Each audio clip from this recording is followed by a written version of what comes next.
Et dodo. Tu veux que je te raconte l'histoire de la fête des singes? Ok, mais par contre, moi, je ne raconte mes histoires qu'aux enfants qui se lavent les dents. Donc attrape ta brosse à dents, ton dentifrice et tu frottes.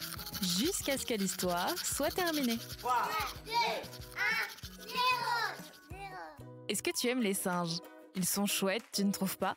Il y en a des grands, des petits, des roux, des bruns, des blonds, et leurs pieds sont comme des mains.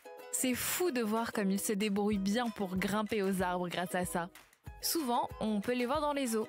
Mais c'est dommage qu'ils soient enfermés comme ça. Ils seraient mieux en liberté, à gambader dans la nature en pouvant aller où ils veulent. Eh bien, il y a des singes qui ont cette chance dans certains pays. Oui, nous en France, on voit des pigeons se balader en liberté. Et en Thaïlande, ils ont des singes. La chance! Et là-bas, il y a des endroits où les singes sont vénérés parce qu'ils seraient les descendants d'un dieu, le dieu singe Hanuman. Waouh! Et les singes et les humains ne font pas que cohabiter. Tu veux savoir pourquoi? Je te raconte ça dans un instant. Mais avant, j'ai quelque chose à te raconter. Comme tu le sais probablement, les humains et les grands singes, comme les gorilles et les chimpanzés par exemple, sont de la même famille. Ça veut dire qu'on a des ancêtres en commun avec eux. Alors, on a des choses similaires aux singes, comme les dents.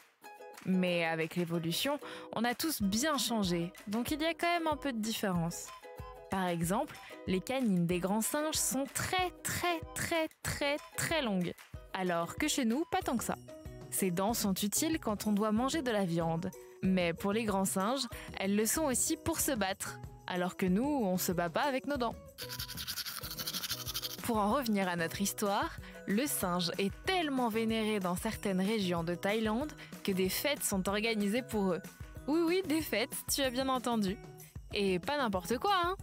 Il y a un grand banquet avec les choses que les singes préfèrent manger, comme des fleurs, des cacahuètes, des bananes et même du soda. Et tout ça se passe dans de magnifiques temples anciens. Les singes qui participent à l'événement sont principalement des macaques.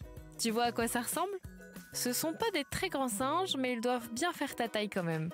Ils sont très poilus, avec un pelage plutôt clair, et ils ont la tête et les fesses toutes rouges. Les humains sont aussi conviés à la fête, mais principalement pour faire des révérences aux singes. Ça doit quand même être chouette à voir. Bon, montre-moi un peu tes dents. Fais A, fais I. C'est pas mal tout ça. Bien blanche comme il faut. Tant pis pour vous les caries. Allez maintenant, au lit. Je vais pas aller me coucher. Retrouvez les épisodes des Dents et Dodo sur le site et l'application BFM TV et sur toutes les plateformes de streaming. Si cet épisode vous a plu, n'hésitez pas à lui donner une note, à vous abonner à la playlist et surtout à en parler autour de vous. C'est un podcast BFM TV.